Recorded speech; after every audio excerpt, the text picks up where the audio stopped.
Assalamualaikum warahmatullahi wabarakatuh. Alhamdulillahi rabbil alamin wassalatu wassalamu ala asyrafil anbiya'i wal mursalin wa ala alihi wa sahbihi ajma'in. Allahumma salli wa sallim ala sayyidina Muhammad wa ala alihi wa sahbihi wa man tabi'ahum bi isanin ila yaumiddin, amma ba'd. Muslimin dan muslimat, tuan-tuan dan puan rahimani wa rahimakumullah, syukur kita kepada Allah Subhanahu wa taala pagi ini yang mana kita sama-sama akan membuat ulang kaji surah yang berada pada juzuk yang ke-23. Surah yang kita maksudkan adalah surah Sad yang berada pada halaman 453 sehingga muka surat 458 di dalam Al-Quranul Karim. Okey, surah Sad ini, tuan-tuan dan puan, adalah merupakan surah yang ke-38 kedudukannya di dalam susunan surah-surah Al-Quranul Karim. Ayat kesemua sekali surah Sad ada 88 ayat. Apakah yang dimaksudkan dengan Sad? Adakah Sad itu sama pengertiannya seperti mana kita membincangkan huruf kita bincang tentang huruf ya dengan huruf sin? Adakah sama sudut perbincangannya seperti kita membincangkan huruf ta dengan huruf ha?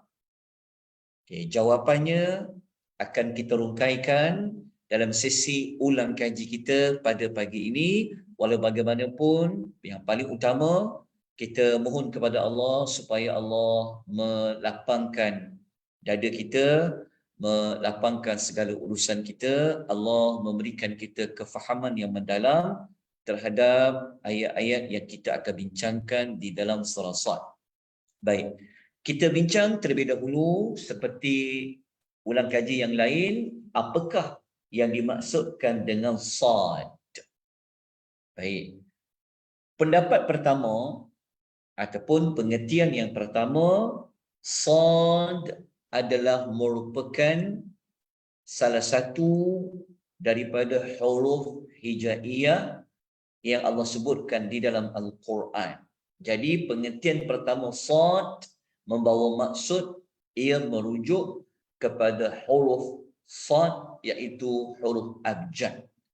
Yang mana pengertian yang pertama ini kita akan temukan pada ayat yang pertama lah. Maksudnya untuk cari kat mana sumber ayat Sad, pada ayat yang pertama, a'udzubillahi minasyaitonirrajim, bismillahirrahmanirrahim, Sad wal qur'ani dzikr. Iaitu Allah memulakan ayat yang pertama dengan menyebutkan Sad, demi Al-Quran, yang sifat Al-Quran itu mengandungi peringatan. Okay, jadi kita jumpa dengan jelas sumber kepada nama surah itu berada pada ayat yang pertama. Cuma isunya adalah apakah makna Sad. Tadi telah kita terangkan makna yang pertama ia merujuk kepada huruf abjad. Okey, huruf abjad itu membawa makna apa? InsyaAllah kita akan dapatkan pengertian yang kedua. Okey, huruf Sad bukan sekadar ia menunjukkan kepada salah satu huruf hijaiyah, tetapi huruf Sad itu juga ada maknanya. Maknanya apa? Okey, kata para ulama, huruf Sad itu menunjukkan kepada kalimah sabar. Sabar. Dalam bahasa Arab, perkataan sabar ia bermula daripada huruf Sad. Sad, ba, ra. Muncullah kalimah sabar. Kita orang Melayu, lidah orang Melayu disebut sabar. Tapi sepatutnya adalah sabar. Okay. Ini memberikan kepada kita maklumat yang kedua, surah Sad itu membawa maksud surah yang menunjukkan kepada sabar. Okey, apa bukti yang menunjukkan bahawa Sad itu membawa maksud sabar? Para ulama mereka mengemukakan bukti dalam ayat surah Sad ada menyebutkan tentang sabar. Okey, ayat yang ke berapa? Okey. Ayat yang kita boleh jumpa perkataan sabar, contohnya kita boleh lihat pada ayat yang ke-7. Ayat yang ke-7 kita akan menemukan Allah perintah. Allah menyebutkan tentang kumpulan orang musyrikin yang meminta kepada kaumnya untuk bersabar. Okay. Contoh ayat itu berbunyi, وَانْطَلَقَ الْمَلَأُ مِنْهُمْ أَنِمْشُوا وَاصْبِرُوا عَلَى آلِهَتِكُمْ. Okay, jadi kena tunjuk jadi kena rujuk ayat yang ke-7 untuk dapatkan kalimah sad dekat situ. Iaitu Allah kata, lalu pergilah ketua-ketua mereka, iaitu pemuka-pemuka orang Arab musyrikin ini, mereka jumpa anak buah mereka, mereka kata apa? Jalan terus kamu. Maksudnya, mereka nak pesan kepada anak-anak buah mereka supaya apa? Abaikan apa saja yang Nabi Muhammad sampaikan. Jangan dengar cakap Muhammad ni. Terus jalan. Maksudnya, jangan buat apa-apa. Buat, teruskan penyembahan seperti sedia kala. Teruskan berjalan. Lepas tu ketua-ketua ni mereka minta kat anak buah dia apa? Wasbiru, bersabarlah. Tapi ini perintah sabar dari sudut yang jahat lah. Sepatutnya kita kena minta kepada manusia lain supaya bersabar untuk taat Allah. Tapi dalam ayat 7 ni, orang yang syirik itu telah memerintahkan kawan-kawan mereka supaya bersabar dalam menyembah Tuhan-Tuhan yang mereka anggap ia sebagai Tuhan. Okey, yang kita nak ambil kita nak ambil intipati daripada ayat 7 itu, kita mendapati ada perbincangan tentang sabar. Wasbiru. Jadi para ulama yang mengatakan surah Sad adalah surah sabar. Kerana Sad membentuk kalimah sabar. Okay. Kita tunjukkan ayat lain ada tak menyebut tentang perkataan sabar? Jawapan dia ada. Kita tengok dekat ayat nombor 17. Ayat nombor 17, Allah Subhanahu wa taala pernah berpesan kepada baginda Nabi sallallahu alaihi wasallam supaya Nabi ini sabar. Cuba tengok ayat 17 dalam surah Sad. Kalau kita buka Al-Quranul Karim, ayat yang ke-17 ini kita akan jumpa pada muka surat nombor, ada pula muka surat dia. Okey. 454 Ustaz. Ayat 454, ayat yang berada di atas sekali. Ke surat 454 kita akan jumpa Allah berpesan kepada Nabi supaya apa? Isbir ala ma yaqulun. Allah mengatakan kepada Nabi Muhammad, bersabarlah wahai Muhammad terhadap apa saja yang mereka cakap kepada engkau. Jadi kita menemukan ada perbahasan dalam surah Sad ini berkenaan dengan sabar. Sebab tu para ulama yang mengatakan Sad itu adalah merujuk kepada sabar. Okey, kita tunjukkan satu lagi bukti Dalam surah Sad ini ada bincang tentang sabar. Kita lihat ayat nombor 44. Ayat nombor 44 ni Allah menceritakan tentang Nabi Allah Ayub alaihi salatu wassalam. Okey, Nabi Allah Ayub ini Allah sifatkan dia sebagai apa? Inna. Okey, kita dapatkan dulu ayat nombor 44. Ayat nombor 44 kalau kita buka Al-Quran, ia berada pada muka surat 456. Muka surat 456 dalam Quran, kita akan temukan Allah menyebut tentang kisah Nabi Allah Ayub. Allah mengatakan, Inna wajadnahu sabira. Allah menyebutkan, sesungguhnya kami telah mendapati Ayub ini seorang yang sentiasa sabar. Ayat ini sekali lagi membuktikan bahawasanya dalam surah Sad ada membincangkan tentang sabar. Sebab itu para ulama yang mengkaji tentang nama surah, mereka mengatakan surah Sad itu membawa maksud sabar.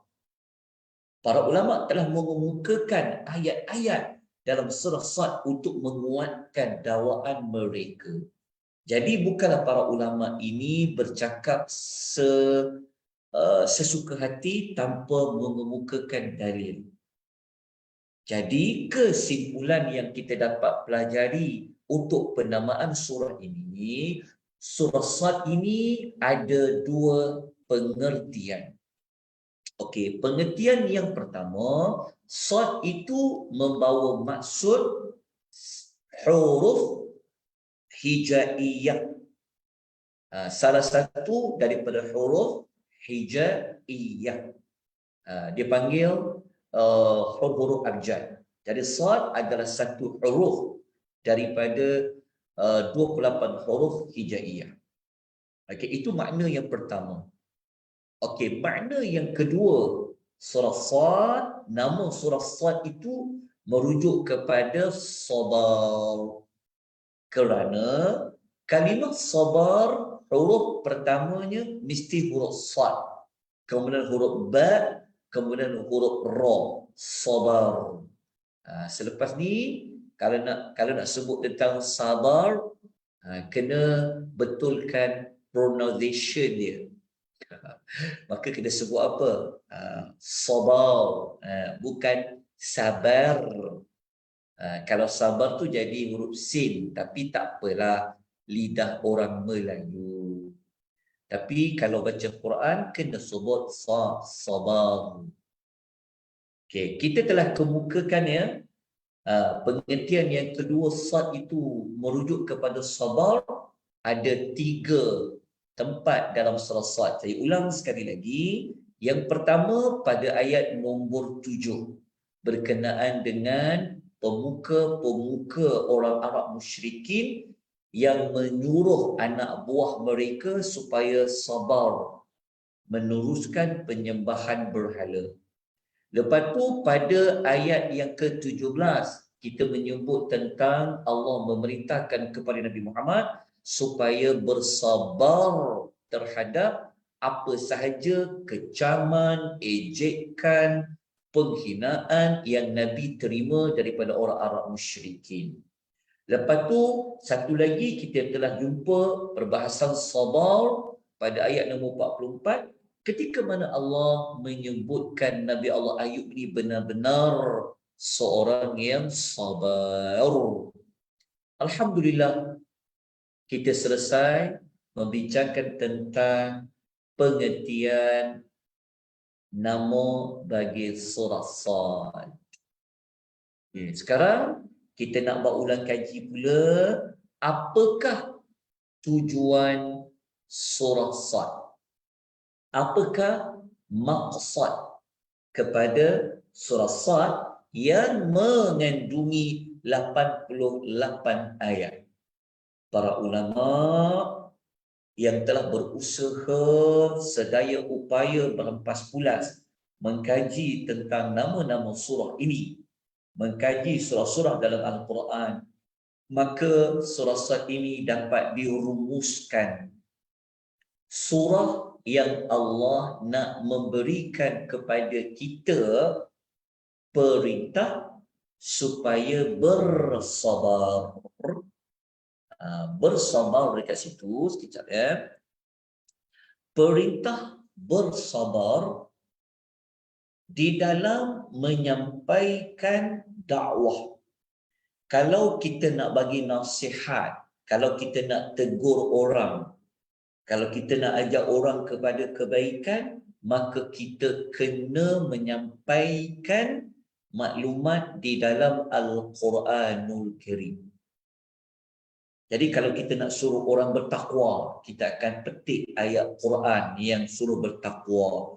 Kalau kita nak suruh orang tu supaya dia bersabar, kita akan petik ayat Al-Quran yang suruh bersabar contoh.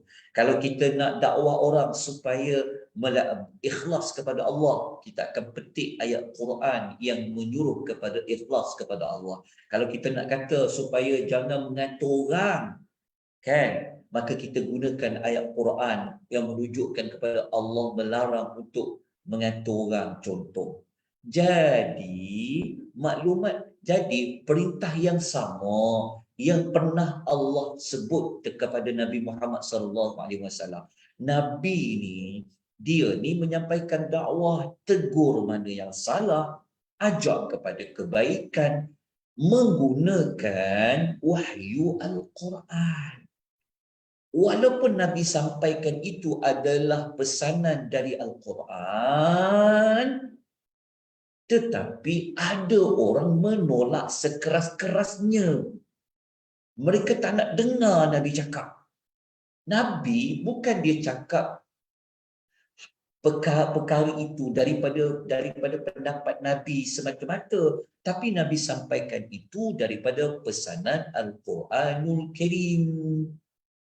Jadi Allah pun menurunkan surah Sad supaya Nabi ini banyak-banyak bersabar ketika mana menyampaikan peringatan dari Al-Quran. Kenapa? Kerana Al-Quran itu benar.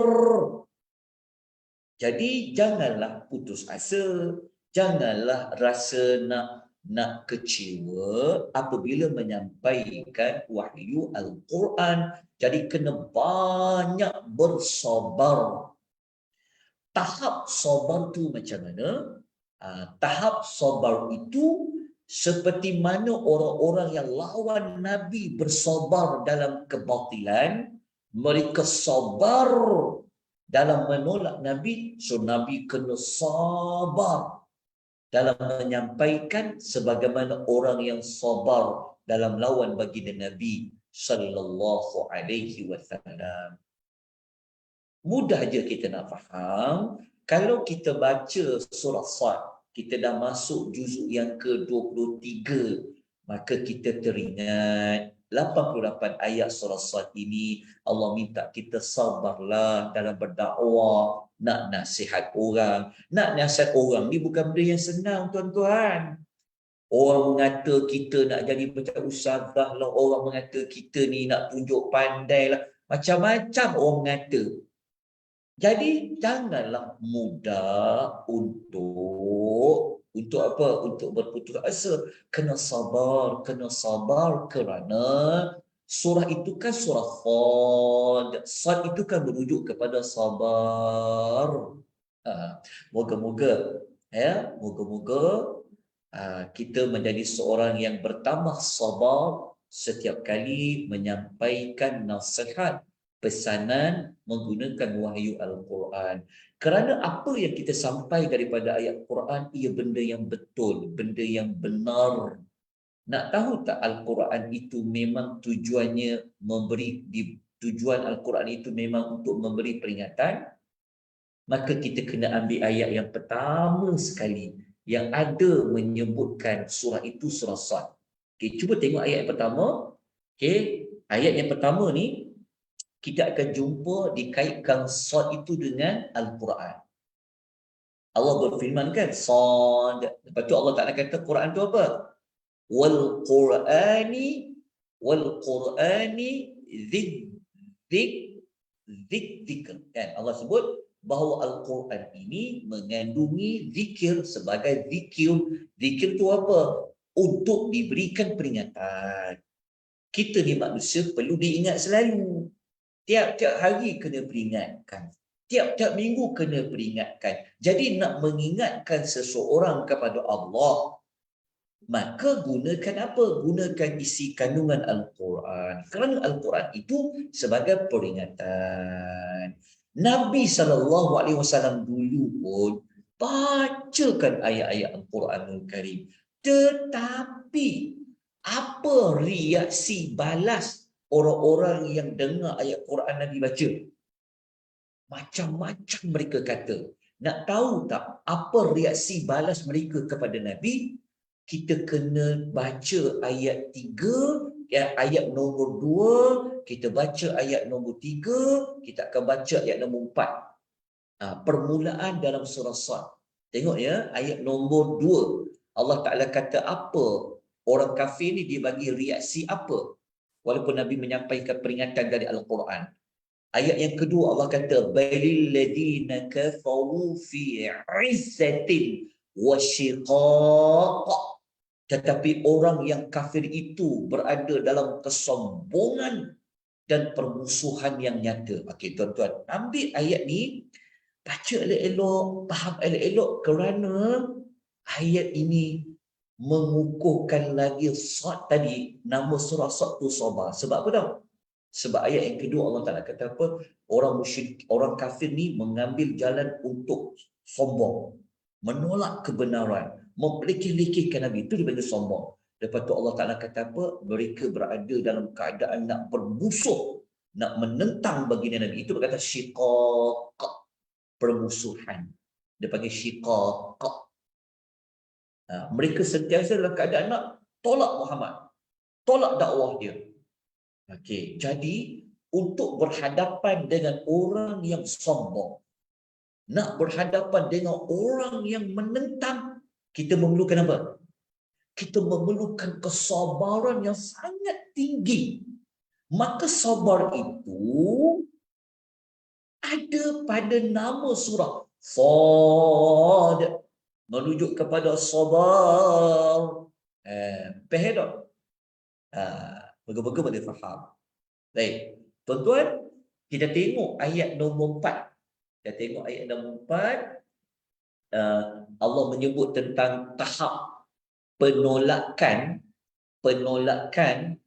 orang Arab musyrikin kepada Nabi, termasuklah ayat nombor 5. Okey, ini Nabi bagi contoh.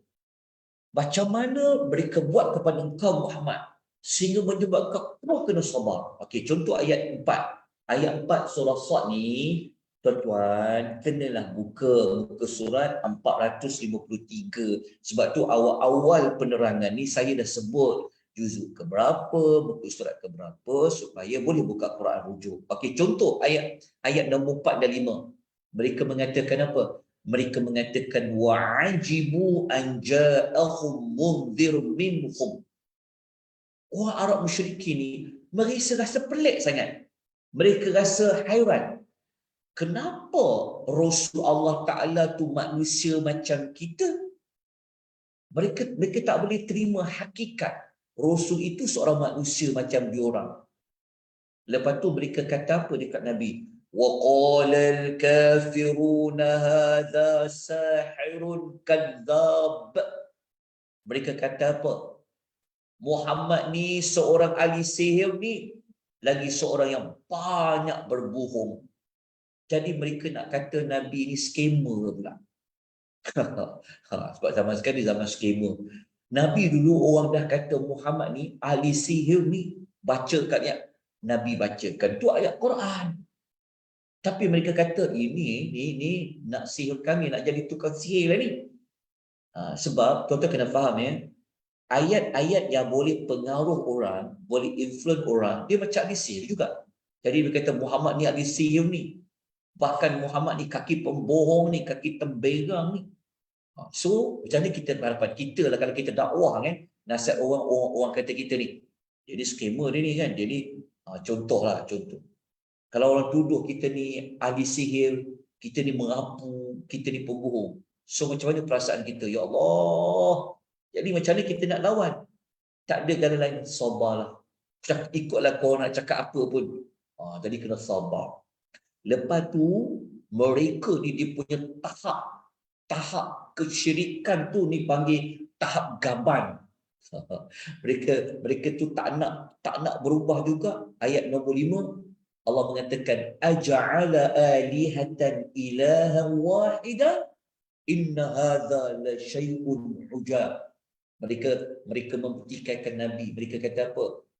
Apakah dia Muhammad ni nak suruh kita jadikan tuan-tuan kita yang banyak tu jadi satu Tuhan je?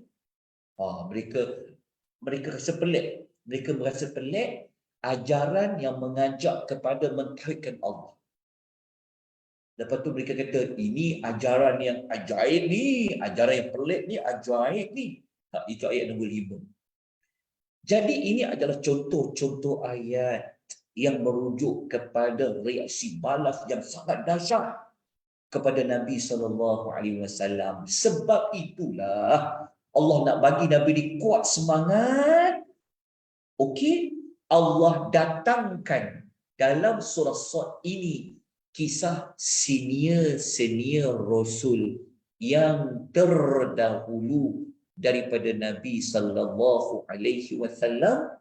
Sebab itu Allah datangkan kisah nabi-nabi terdahulu untuk Nabi ini mencontohi.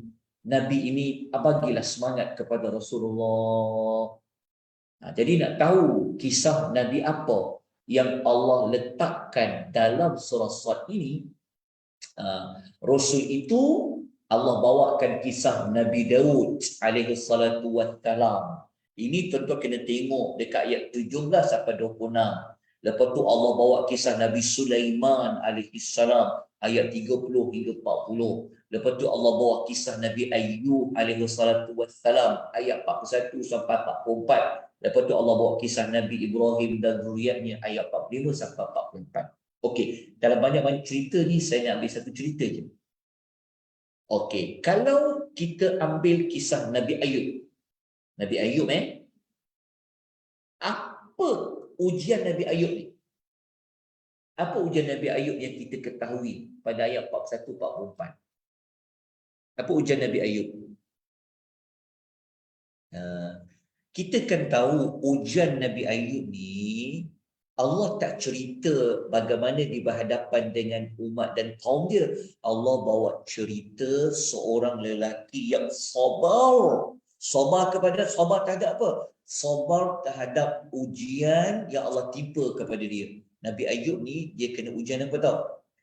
Kehilangan harta benda, kehilangan ahli keluarga, lepas tu dia sakit teruk. 3 ujian. Kita ni kalau sakit tapi duit ada, boleh pergi berubat. Kita ni kalau sakit teruk tapi ada orang di sekeliling kita, ahli keluarga yang ada dekat dengan kita, sekurang-kurangnya ringanlah sakit kita tu. Tapi Nabi Ayub tidak. Allah bagi ujian kepada dia, harta dia tak ada, ahli keluarga dia tak ada, lepas tu sakit. Sebab itu Nabi Ayub ni sabar. Sebab itu Allah mengatakan ayat nombor 4, Nabi Ayub ni kami dapati dia seorang yang sabar. Kenapa Allah Ta'ala nak letakkan kisah Nabi Ayub di dalam surah Sad? Dalam surah Sad kisah dia sabar. Kenapa Allah tak letak dalam surah-surah yang lain? Ni dia panggil ilmu mencari munasabah. Allah Ta'ala tidak meletakkan mana-mana cerita dalam mana-mana surah. Mesti ada sebab dia. Yang kita nak bincangkan pula, apa berkaitan dengan nama surah Sad dan tujuan surah Sad? Saya yakin tuan-tuan dah dapat jawapan dia. Kerana nama surah Sad itu merujuk kepada sabar. Okey. Tujuan surah Sad 88 ayat untuk memerintahkan dalam menyampaikan dakwah kena sabar. Jadi Allah bawa datangkan kisah seorang Nabi yang sangat sabar. Lepas tu kena bacalah kisah-kisah yang lain. Maka selesailah kita, tuan-tuan dan puan-puan, ulang kaji surah Sad.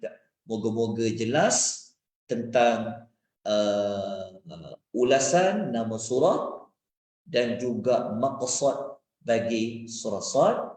Dan kita nak tutup untuk mendapatkan tema bagi surah Sad.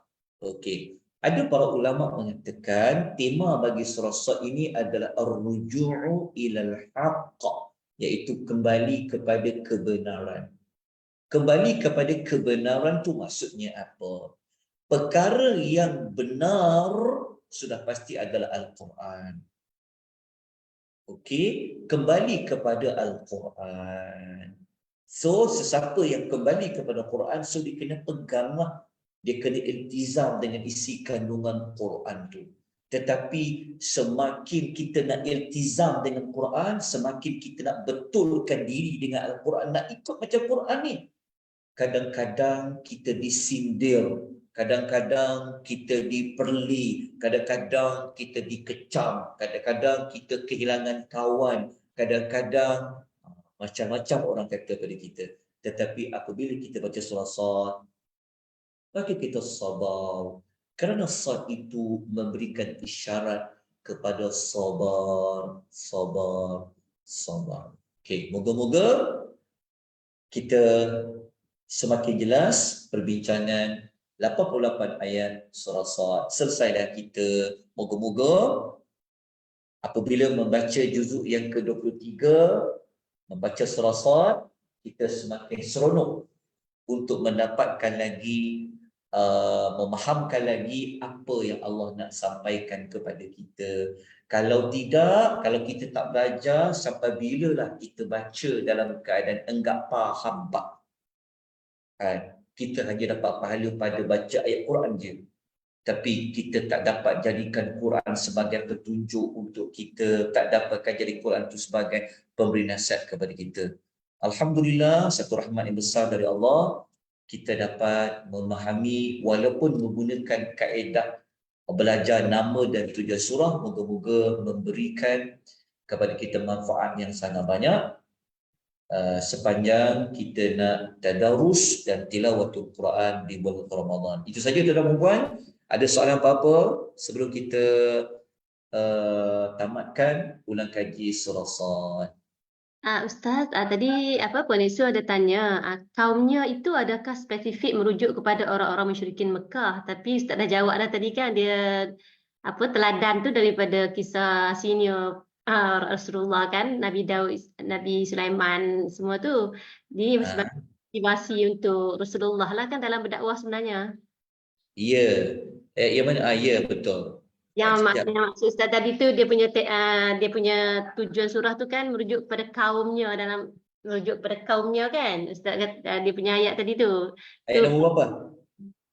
Tak Ayat nombor? ayat berapa? Tujuan surah tadi tu, dekat tujuan surah tadi ada dia punya ayat tu kaumnya. Nya tu adakah spesifik merujuk kepada orang-orang musyrikin Mekah? Yang mana ayat nombor? Dalam slide tujuan, Slide tujuan surah. Ya, betul. Betul lah tu. Kalau ikut tujuan surah, memang tujuan surah Sad. Ya, ini Ustaz yang maksud ni benar sebagaimana kaumnya. Kaumnya tu maksudnya orang Arab musyrikin ni pun mereka ada juga sifat sabar, tapi sabar dalam kebatilan. Jadi Allah Ta'ala minta kepada Nabi supaya teruskan menyampaikan dakwah seperti mana mereka teruskan dalam kebatilan. Itulah maksud dia. Okey, ada soalan lain ke tuan-tuan dan puan? Jelas ke? Tadi Ustaz mention ayat ke-7 Ustaz, perkataan sabar tu sebenarnya daripada ayat ke-6. Ayat tak. Betul, ayat yang ke-6. Bukan ayat ke-7. Okey, betul, ayat nombor 6. Wasbiru ala alihatakum. Alihatikum. Okey. Okey, lagi ada sebarang pertanyaan lain ke? Kebetulan ke? Silakan. Kalau tiada, kita berhenti sekejap dalam dalam 8 minit macam tu. Pukul 9 kita sambung ulang kaji yang kedua, iaitu surah Az-Zumar. Surah rombongan nak ke mana tu? InsyaAllah kita akan ulas pada sesi yang seterusnya selepas ini. InsyaAllah jangan ke mana-mana bagi sesiapa yang berada di aplikasi Zoom. Tetapi dekat TikTok ni saya kena berhentikan sementara dan saya akan buka kembali pada jam 9 pagi perbincangan surah Az-Zumar. Aqulu qawli hadha wa astaghfirullahal azim wa billahi taufiq wal hidayah. Wassalamu alaikum warahmatullahi wabarakatuh. Waalaikumsalam.